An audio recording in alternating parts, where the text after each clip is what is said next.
selamat siang semuanya. Siang Ibu. Siang. Hari ini kita kuliah lagi ya, belajar lagi ya. Iya Bu. Apa kabarmu, Rahel?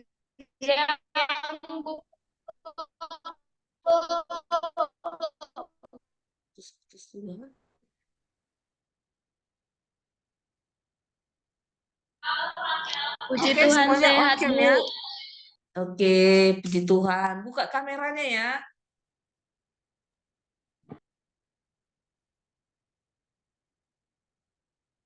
Oke, siap kuliah hari ini? Siap Siap, Bu. Bu. Siap, Bu. Baiklah, Siap, Bu. Bedley yang pimpin kita dalam doa ya sebelum mulai perkuliahan. Iya, Bu. Baik, Bu.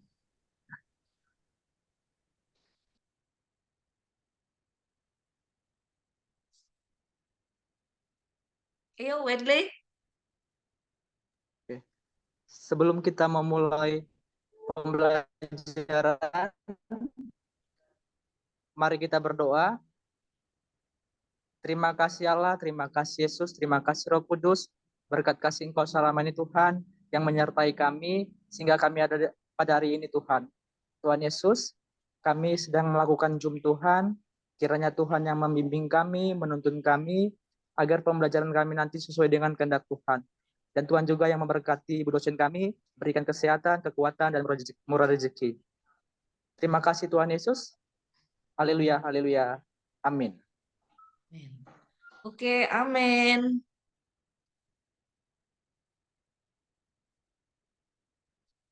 Materinya Ibu bagi ya. Ya, Bu. Ya, ini pertemuan kita lanjutan dari pertemuan yang kemarin, minggu lalu.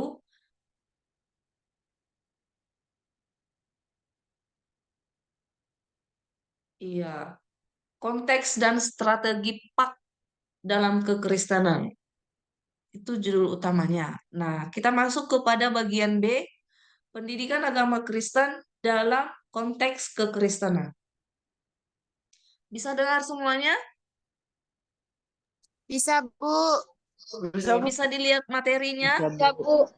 Bisa, Bu. Bisa Bu. Oke, baiklah ya. Nah, kita lihat PAK dalam konteks kekristenan. Dalam konteks kekristenan, pendidikan agama Kristen itu merupakan suatu disiplin ilmu yang tujuannya mengajarkan dan menanamkan nilai-nilai serta ajaran-ajaran dalam iman Kristen kepada individu, baik di dalam maupun di luar lingkungan gereja. Nah, pendidikan ini mencakup berbagai aspek kehidupan Kristen, mulai dari pengenalan kita atas dasar-dasar iman, pemahaman Alkitab, doktrin teologis, hingga penerapan prinsip-prinsip Kristiani dalam kehidupan sehari-hari. Nah, tentunya kita mengetahui dan harus memahami bahwa kita ini adalah PAK. Dimanapun, kapanpun, dan sampai kapanpun kita ini adalah PAK. Nah, bagaimana kita, contohnya nanti kalau kalian sudah tamat dari IAKR menjadi guru. Nah, kamu adalah PAK. Di mana dan kapanpun kamu adalah PAK. Sama seperti Kristus. Kristus itu adalah kasih. Sampai kapanpun Kristus itu adalah kasih. Seperti itu juga kita. Kita adalah PAK. Kita terima Yesus sebagai Tuhan dan Juru Selamat, maka secara otomatis kita adalah PAK. Nah, kita mau lihat tujuan utama PAK. Coba dibaca dulu Meliana Nababan.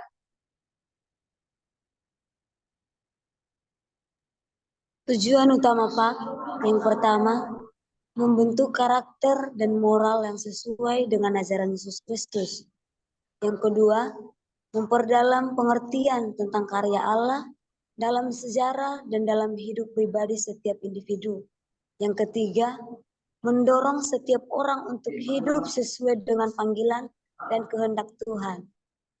Iya. Jadi keberadaan kita sebagai pak itu berusaha untuk membawa individu kepada ajaran Kristus. Jadi kita memberi dampak.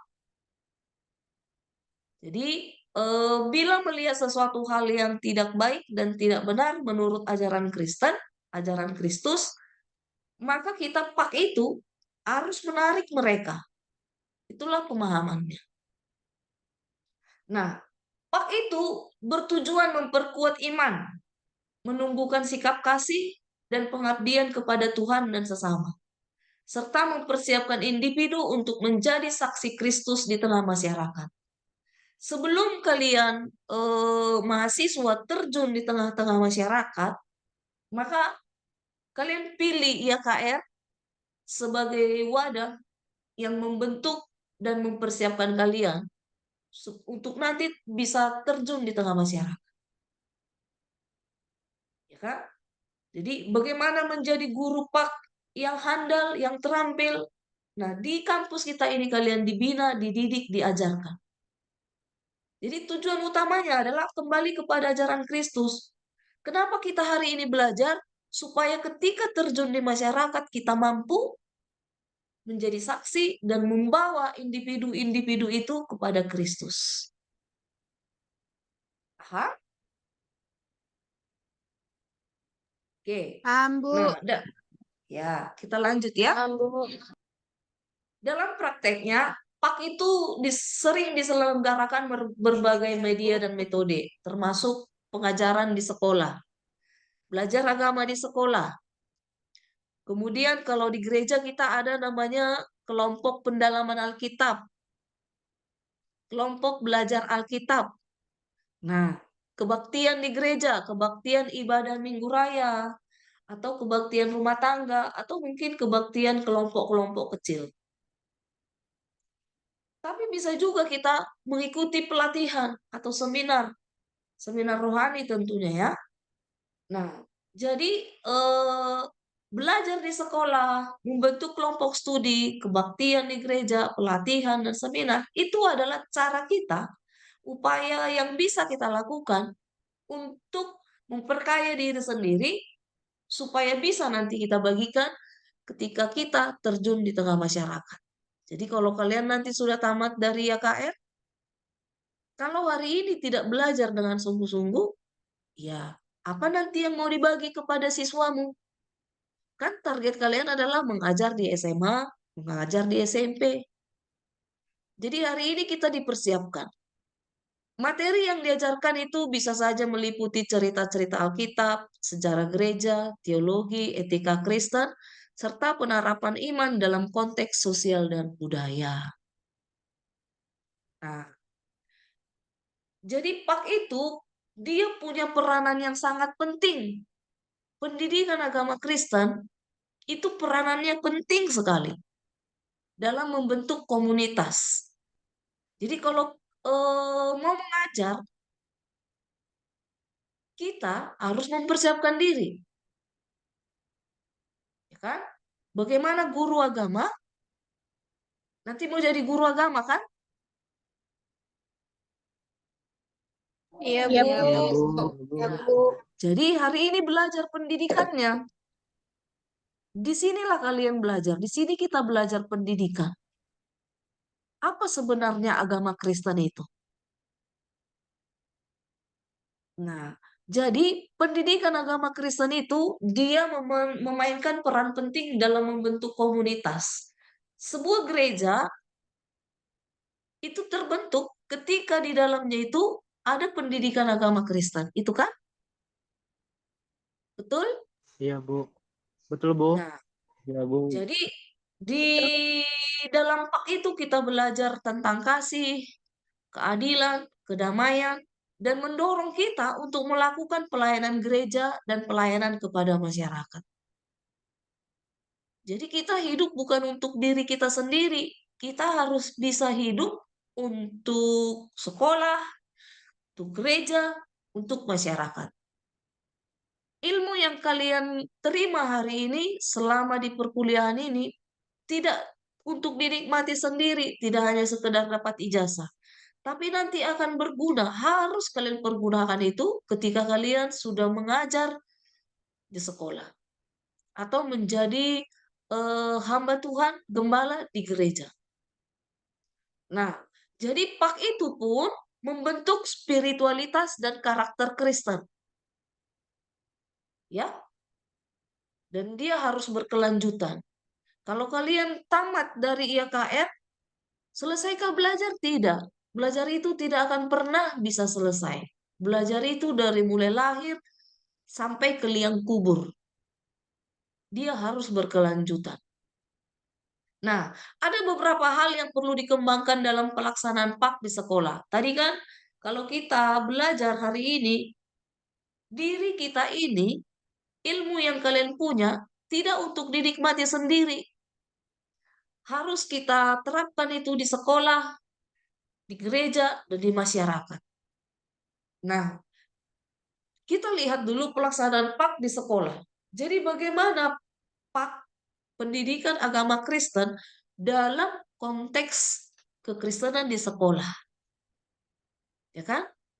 Nah, yang pertama, kita lihat PAK bukan untuk mengajarkan suatu doktrin gereja. Ya. Ini bisa digeser ke sini.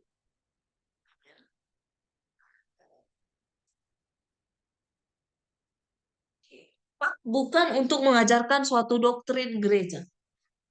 Yang pertama, jadi kalau nanti kalian sudah jadi guru di sekolah negeri,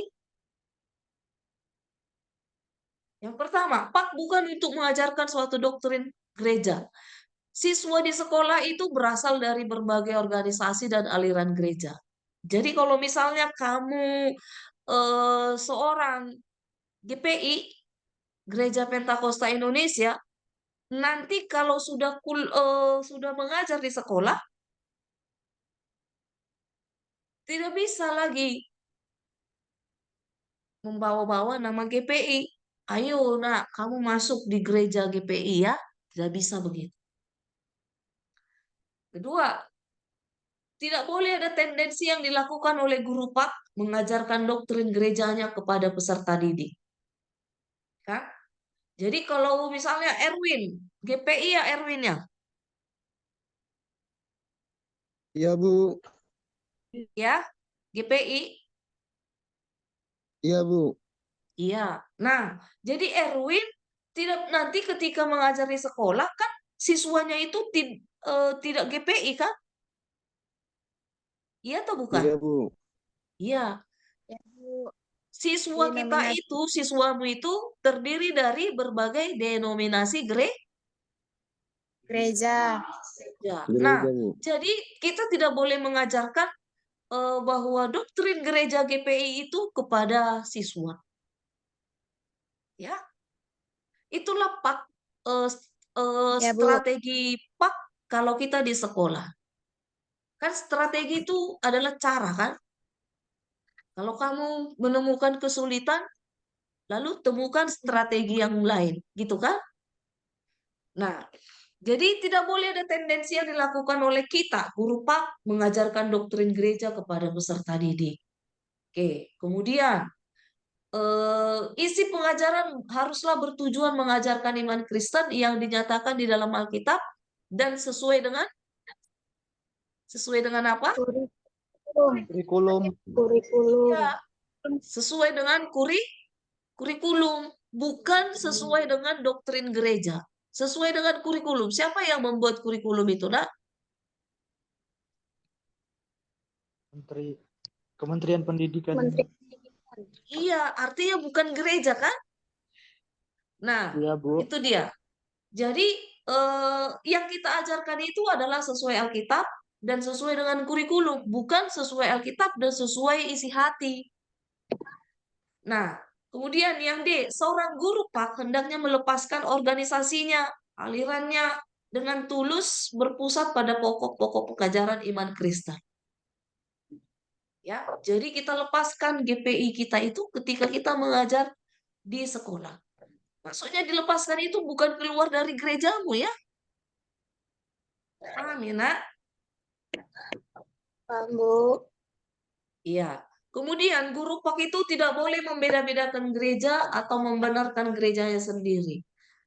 Sebagai gereja yang terbaik dan gereja yang lain itu kurang baik, guru pak harus berada di antara dan bersama-sama semua gereja yang ada. Nah, kamu gerejamu apa? Oh, HKBP. Oh, HKBP itu tidak baik. Masuk ke gereja kami. Kenapa? Karena ketika kamu jadi guru di sekolah, kamu menginjili itu bukan berdasarkan membawa nama gerejamu. Tapi ketika kita mengajar di sekolah, kita menyampaikan ajaran Alkitab sesuai dengan kurikulum. Ya, jadi tidak ada kata-kata gerejaku good, gerejamu no good. Ya. Kemudian, prioritas utama bagi guru pak adalah membawa peserta didik mengalami perjumpaan dengan Kristus, mengalami pertumbuhan iman, hidup dalam ketaatan kepada Allah, dan mampu mengaplikasikan imannya dalam hidupnya pribadi maupun bersama-sama dengan orang, meskipun berbeda agama, gereja, suku, dan budaya. Ya. Jadi mata kuliah ini secara teori dia berbeda dengan penginjilan misiologi ya. Nah, kita menginjili berdasarkan mata kuliah pak masyarakat dan majemuk. Jadi ada banyak cara yang bisa kita lakukan untuk menyampaikan ajaran Kristus itu. Salah satunya melalui keberadaan kita di tengah masyarakat yang majemuk. Oke? Nah, yang kedua, sekolah itu bukan pos pelayanan gereja, pos PI, pos pelayanan. Kalian tahu pos pelayanan?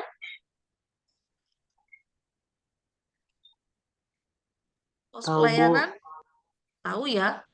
Pos pelayanan itu aktivitasnya sama tidak dengan gereja? Sama, Bu. Sama. Cuma dia menunggu proses saja kan? Dari pos pelayanan menjadi sebuah gereja. Gereja. Jadi kadangkala kalau ada gereja besar untuk mau membuka cabang, diutus orang kan ke suatu daerah, ke suatu wilayah, yuk kamu ke sana menginjili, ajarkan Injil. Jadikan dia jadi jemaat gereja. Itu fungsi pos pelayanan gereja. Nah, ketika kita mengajar di sekolah, kita itu bukan petugas pos pelayanan gereja. Ketika kamu sudah terjun di sekolah, kamu bukan petugas pos pelayanan gereja, kamu adalah abdi negara. Paham? Abdi negara. Jadi Paham, tadi Bu. kurikulum itu kan yang dikeluarkan oleh Kementerian Pendidikan, negara yang mengeluarkan. Berdasarkan itulah kita bekerja. Nah, tidak boleh melakukan upaya sengaja penggerejaan peserta didik di sekolah, sehingga peserta didik dipaksa untuk berbakti di gerejanya dan wajib mengikuti kegiatan-kegiatan yang dilakukan di gereja. Biasanya kan siswa itu dikasih buku untuk dibawa ke gereja kan? Apa yang dikhotbahkan di gereja ditandatangani oleh petugas gereja. Lalu kita lihat, loh, kok kamu gerejanya ini kok tidak sama dengan gereja Bapak? Bagi siapa yang bukunya ini tidak beribadah di gereja Bapak, tidak akan Bapak terima. Tidak Bapak terima laporan atau tidak Ibu terima laporannya. Jadi harus bagaimana Bu? Ya harus dari gereja Ibu. Nah itulah penggerejaan. Memaksa orang lain menjadi satu gereja dengan kita. Ya, jadi tidak boleh ada keluar kata-kata kita mengajak orang kepada gereja kita. Kita sebagai guru mengajak siswa menjadi jemaat gereja kita. Apalagi nanti kalau misalnya wedle jadi pendeta, jadi gembala sidang, nggak bisa. Ya, nah guru pak harus ditempatkan bukan atas nama gereja dan bukan untuk membawa peserta didik menjadi anggota gerejanya. Nah, guru pak itu menjunjung, menghargai keanekaragaman gereja dari peserta didik. Itu harus benar-benar kita junjung.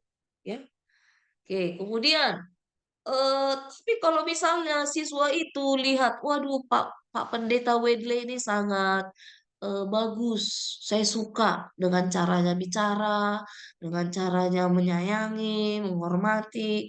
Pak, Aku maulah jadi jemaat gereja Bapak.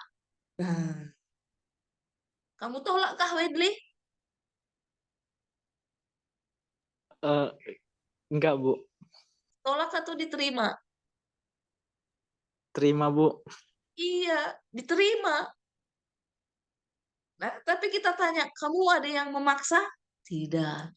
Kenapa kamu pilih jadi jemaat gereja Bapak? Iya, karena saya bisa melihat Bapak itu mengasihi saya. Gitu. Ya, jadi seperti itu caranya. Bukan dengan bahasa-bahasa misiologi. Jadi,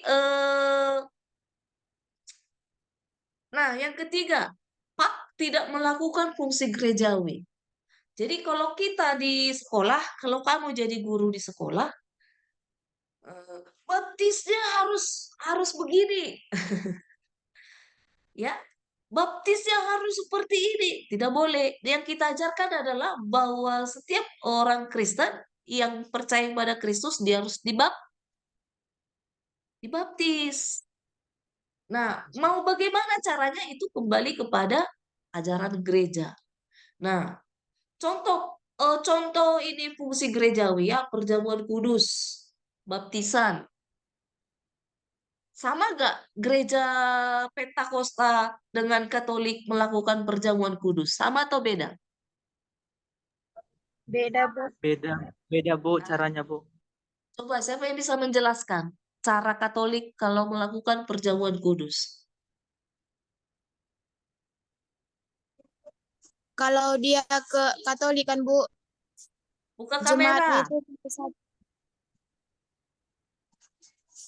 Kenapa ini? Kalau Ya, dia Katolik kan, Bu, kita sebagai jemaat itu datang atau umat itu datang ke depan, Bu, satu-satu. Jadi langsung pastornya itu yang memberikan air anggur sama rotinya itu kepada kita, Bu. Terus kita didoakan gitu, Bu, kayak di zaman bersama pastor. Tapi kalau kayak karismatik kan, Bu, ada pengerjanya yang ditetapkan, entah beberapa orang, kemudian pengerjanya itu yang datang ke tempat kita, dikasih kita, baru kita ambil, baru kita akan itu. iya. Jadi Mary melakukan yang mana? Yang karismatik. Nah, jadi bolehkah Mary memaksa siswamu nanti? Kamu harus ikut saya. Boleh tidak? Tidak boleh, Bu. Iya, tidak boleh. Nah, jadi itu kembali kepada masing-masing pengajaran gereja. Tapi kita harus ajarkan bahwa setiap umat Kristen itu dia harus melakukan baptisan, dia harus melakukan perjamuan kudus. Nah, bagaimana cara-caranya itu kembali kepada doktrin gereja. Jadi yang kedua, tugas guru pak itu memberi pengajaran arti dan makna perjamuan kudus. Apa sih perjamuan kudus? Apa sih baptisan? Itu yang harus kita ajarkan. Oleh sebab itu hari ini kalian harus paham apa itu baptisan, apa itu perjamuan kudus. Ya. Nah, menghargai keanekaragaman gereja. Guru pak itu harus menghargai dan menjunjung tinggi keanekaragaman gereja. Tidak boleh ada usaha sengaja ataupun tidak sengaja untuk mempengaruhi peserta didik untuk masuk dalam satu organisasi gereja tertentu, termasuk gereja guru. Oke.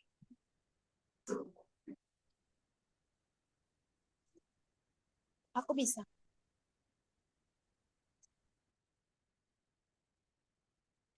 Oke. Nah, eh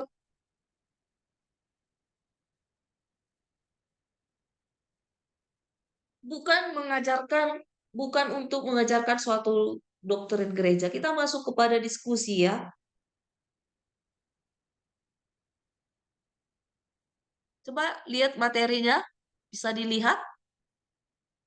Bisa, Bu. Iya. Oke. Eh kita masuk ke pertanyaan yang pertama, memahami perbedaan antara pendidikan agama Kristen dan pengajaran doktrin gereja. Kita lihat dulu yang pertama ya. Memahami pak dan doktrin gereja. Tadi Ibu sudah sampaikan penjelasan bahwa guru ketika mengajar di sekolah dia menyampaikan pengajaran Alkitab dan sesuai dengan kurikulum. Nah, sekarang Ibu mau bertanya, apa sebenarnya inti pendidikan agama Kristen? Yang kedua, apa tujuan utama Pak dalam konteks pendidikan dan pengembangan iman? Kemudian, definisi doktrin gereja. Apa yang dimaksud dengan doktrin gereja? Dan bagaimana doktrin gereja berperan dalam kehidupan berjemaat? Oke, ini ada tampilan pertanyaan.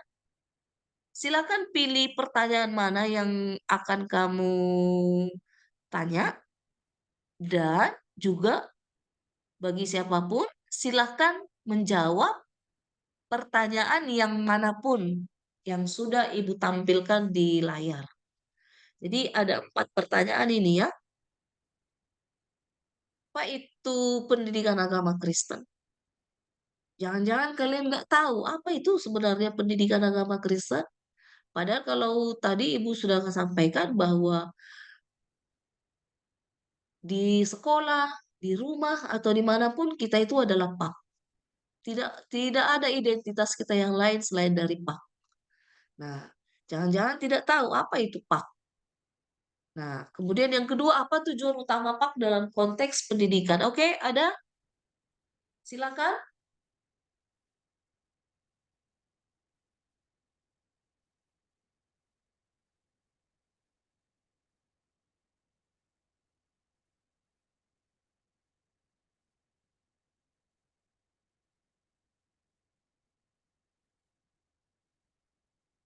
Coba nomor 1, siapa yang bisa menjawab? Apa sebenarnya pendidikan agama Kristen itu? Secara sederhana dengan bahasamu saja. Yuk.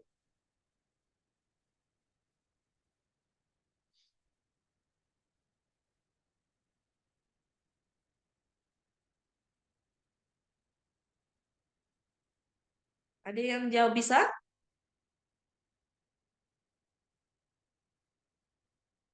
Saya, Bu. Ya, Mary ya. Ya, Bu. Ya, silakan Kalau Mary. menurut saya, Bu, pendidikan agama Kristen itu adalah salah satu pembelajaran yang mengajarkan kepada siswa atau pendidikan yang berporos pada pribadi Tuhan Yesus sebagai pusat yang diajarkan, Bu, dan yang berpedoman kepada Alkitab sebagai sumber dari pembelajaran tersebut, Bu. Oke. Ya, bagus. Coba ada lagi yang bisa kasih tambahan?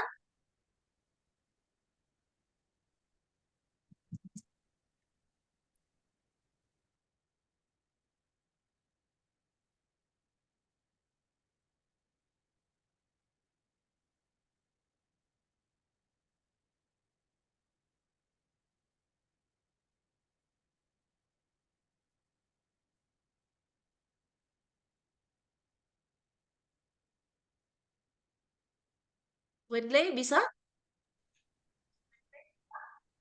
Bisa, Bu. Ya, silakan. Eh, saya ingin menjawab, Bu. Apa itu pendidikan agama Kristen? Pendidikan agama Kristen adalah proses pelan pembelajaran yang mempelajari Alkitab, mempelajari firman Tuhan. Jadi yang dipelajari itu adalah pengajaran Tuhan Yesus. Nah, yang lebih ditekankan oleh seorang guru kepada murid adalah bagaimana pembentukan seorang karakter seorang siswa itu agar sesuai dengan kehendak Tuhan Yesus, agar sesuai dengan perintah Tuhan yang ada di dalam Alkitab. Hanya itu saja yang bisa saya jawab, Bu. Oke, terima kasih. Oke, kemudian pertanyaan yang kedua, ada lagi yang bisa? Tujuan utama kita dalam hubungannya pengembangan iman.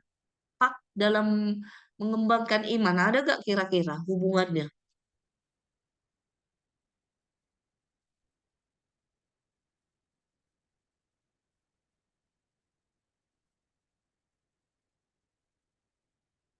Ayo silakan. Joanna dulu, Joanna. Johanna Silaban. Ada tidak hubungan pak dengan pengembangan iman?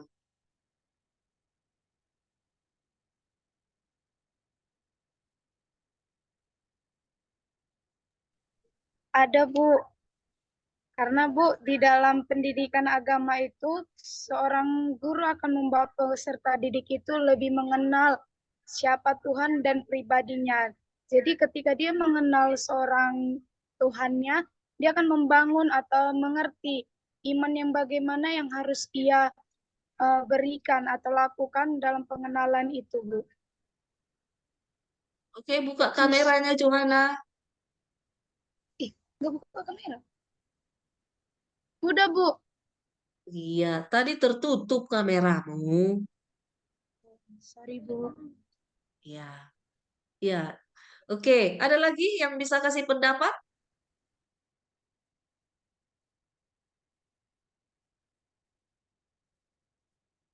Ya, kemudian kita masuk ke pertanyaan yang kedua, definisi doktrin gereja. Doktrin gereja.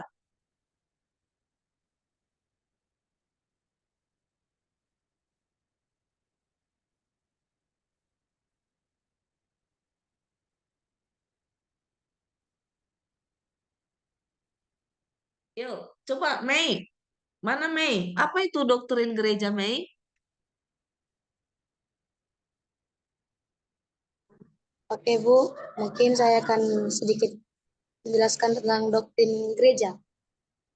Menurut saya, doktrin gereja adalah fondasi teologis yang meyakinkan praktik keagamaan dari suatu gereja atau denominasi Kristen.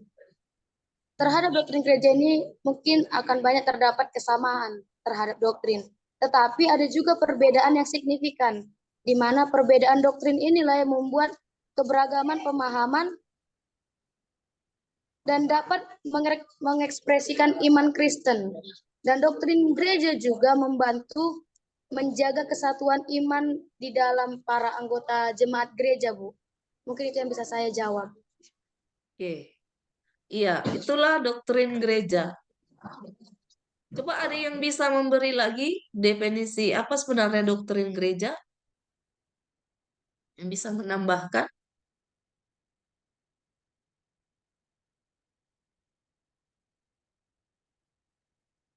Atau mungkin yang bisa menyampaikan contoh doktrin gereja. Rona, mana Rona? Mana si Rona ini? Aduh, Rona. Oke, Bu. Rona. Iya, Bu. Hmm, Sedikit penjelasan. Menurut saya, contoh doktrin gereja terdapat menjadi dua bagian dalam sakramen, yaitu yang pertama baptisan, di mana baptisan ini merupakan upacara penerimaan seseorang ke dalam iman Kristen, dan banyak gereja yang melihat bahwa baptisan ini sebagai tanda lahir baru dalam Kristus. Dan yang kedua, perjamuan kudus merupakan ritual yang memperingati kematian dan kebangkitan Yesus Kristus dengan memakan roti dan minum anggur sebagai simbol tubuh dan darahnya. Demikian, Bu. ya. Jadi doktrin gereja mengenai baptisan dan perjamuan kudus ya. Ya, Bu. Oke, contoh coba Ibu tanya dulu Rona. Kalau baptisan di gerejamu bagaimana Rona? Karena saya masuk dalam Protestan, Bu, hanya dua itu saja yang menjadi baptisan. Dan kebetulan saya juga dalam Lutheran. Biasanya kalau Lutheran itu, Bu, dibaptis dengan cara percikan, Bu. Iya. Itulah doktrin gerejamu kan? Iya, Bu. Nah, jadi ketika menjadi seorang guru agama di sekolah, tidak bisa memaksa atau mendoktrin siswa ikut kepada pengajaran baptisan sesuai dengan gereja yang kamu ikuti itu kan? Nah, kemudian Bu. rohani dulu, rohani. Iya, Bu. Oke, Iya, Bu, saya rohani mau Saputri. menambahkan sedikit contoh, Bu. Contoh dari doktrin gereja yang umum. Menurut saya ada dua, Bu. Yang pertama, pengakuan iman rasuli, yaitu pernyataan singkat tentang keyakinan Kristen yang sering digunakan dalam berbagai liturgi gereja, Bu. Dan yang kedua, pengakuan iman Nisea, yang berarti pernyataan iman yang lebih rinci atau yang diadopsi pada Konsili Nisea pada tahun 325 Masehi, Bu. Sekian, Bu. Ya. Jadi doktrin gereja yang bersifat umum ini maksudnya bahwa apapun denominasi gerejanya, apapun nama gerejanya, untuk dua pengakuan ini sama, gitu ya? Iya, Bu. Iya. Oke, bagus sekali. Kemudian Saud, mana Saud? Saya Bu, Mana wajahmu, nak? Coba berikan lagi contoh doktrin gereja yang bersifat umum. menurut saya Bu, contoh doktrin gereja yang umum itu Bu, yang pertama adalah Alkitab Bu. Alkitab merupakan sebuah keyakinan bahwa Alkitab adalah firman Allah yang diilhami oleh Roh Kudus dan berotoritas penuh dalam semua hal yang diajarkan Bu. Yang kedua, menurut saya itu adalah dosa dan pengampunan. Dosa itu adalah sebuah ajaran bahwa semua manusia mewarisi dosa dan sifat dosa dari Adam dan Hawa. Yang kedua, pengampunan dosa. Ini adalah sebuah keyakinan bahwa melalui pertobatan dan iman kepada Yesus Kristus, seorang dapat menerima pengampunan dari dosa. Demikian Bu, menurut saya tentang doktrin gereja yang umum Bu. Jadi kalau gerejamu apa, Saud? Betel Bu, GBI Bu. Ya. Kalian masih membaca Alkitab? Masih Bu, membaca Alkitab Bu. Iya, sama. Ibu juga di gereja ibu masih membaca Alkitab, ya kan? Jadi HKBP, gereja-gereja yang lain, GPI, GKPI, GKPS, mereka membaca Alkitab yang sama dengan kita. Artinya apa yang ada di gereja saya, di gereja yang lain-lain, itu juga yang digunakan sebagai sumber mencari firman Tuhan, yaitu Alkitab, ya kan? Nah, pengampunan dosa di apapun denominasi gerejanya, ketika kita berdosa Tuhan mengampuni, itu kan? Ataukah adakah di gereja yang lain yang kira-kira yang kalian ketahui ketika berdosa nggak diampuni? Pasti tidak ada. Semua kan itu ajaran Tuhan bahwa ketika kita berdosa, mengakui dosa dan bertobat, Tuhan pasti mengampuni. Nah, itu yang bersifat umum. Iya. Oke, coba Johanna, mana Johanna? Satu lagi Johanna. Johanna. Saya Iya, coba Johanna sebutkan perbedaan doktrin antar denominasi. Contohnya saya akan dari, ya, menjelaskan Bu. Yang silakan pertama Johanna. itu ada Katolik, di mana Katolik ini Bu menekankan kepada tradisi yang ada di gereja tersebut, yang mereka memiliki pemahaman bahwa otoritas tertinggi adalah paus dan sakramen yang ada Bu. Itu sebagai bentuk anugerah Allah. Dan yang kedua itu ada Protestan, yang di mana menekankan bahwa mereka mempercayai sola scriptura, yang di mana Alkitab adalah pusat tertinggi yang mereka percayai, dan mempercayai dengan sola fide, yang dimana keselamatan itu hanya berdasarkan iman saja. Dan yang ketiga ada Ortodoks, menekankan bahwa teologi yang kaya akan misteris dan liturgi, dan penting akan konsensus gereja kuno dulu Bu. Dan yang keempat boleh kita lihat ada Pentakosta atau karismatik Bu, bahwa mereka menekankan pada pengalaman langsung dengan Roh Kudus, termasuk juga karunia-karunia roh yang ada seperti bahasa roh dan penyembuhan Bu. Demikian jawaban Iya. dari saya Bu. Jadi berbeda sekali bukan? Jauh berbeda, ya. Tadi yang disebutkan Johanna itu ada Katolik, Protestan, Ortodoks, kemudian karismatik. Kita ada semua itu. Siswamu nanti ada mencakup semua itu tadi. Katolik, ada yang Protestan, ada yang Pentakosta, karismatik, ortodoks. Jadi tidak boleh ada pemaksaan. Harus menghargai bahwa dia adalah membawa dirinya dengan denominasi gerejanya. Oke? Halo? Masih ada? Ya, Coba. Bu. Sudah, Bu. Oke, kita ini dulu ya.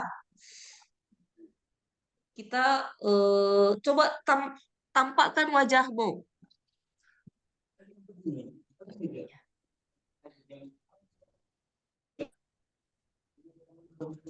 Yuk, semua on cam ya.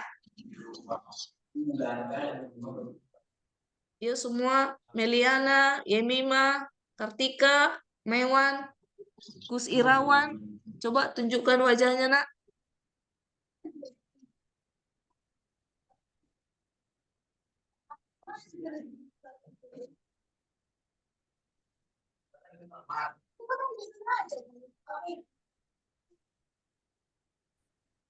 Oke. Jadi kesimpulan dari materi kita bahwa kamu sebagai seorang pak itu harus memperkuat diri, memasukkan hal-hal yang positif kepada diri sendiri. Nah, supaya nanti ketika terjun di sekolah, terjun di masyarakat, ada yang bisa kita bagi. Itulah Pak. Jadi kita harus masukkan dulu apa itu ajaran Kristus, apa itu iman terhadap Tuhan. Kita harus banyak pengetahuan. Supaya apa? Supaya nanti bisa kita bagi. Tidak mungkin kita membagikan uang kepada orang kalau kita tidak punya uang. Nah, kita guru itu membagi ilmu. Maka hari ini kita harus banyak menerima ilmu supaya nanti kita bisa bagikan. Nah, pertemuan kita cukup sampai di sini. Ibu berharap di masa yang akan datang kalian menjadi guru-guru agama yang hebat, hamba-hamba Tuhan yang hebat. Amin. Oke, untuk mengakhiri pertemuan kita, saya minta Rahel Sitanggang pimpin kita di dalam doa.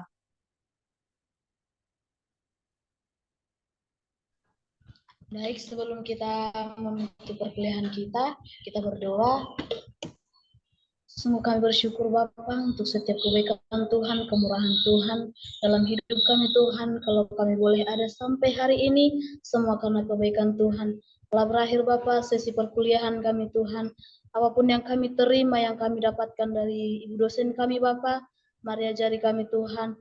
Senantiasa kami sebagai calon-calon hamba Tuhan, bahkan guru pendidikan agama Kristen, boleh menerapkannya dalam kehidupan kami, menjadi bekal kami di masa depan kami Tuhan. Bahkan ibu dosen kami Tuhan yang mengajar kami, lebih lagi Tuhan pakai, Tuhan berkati setiap keluarganya Bapak. Terima kasih Tuhan.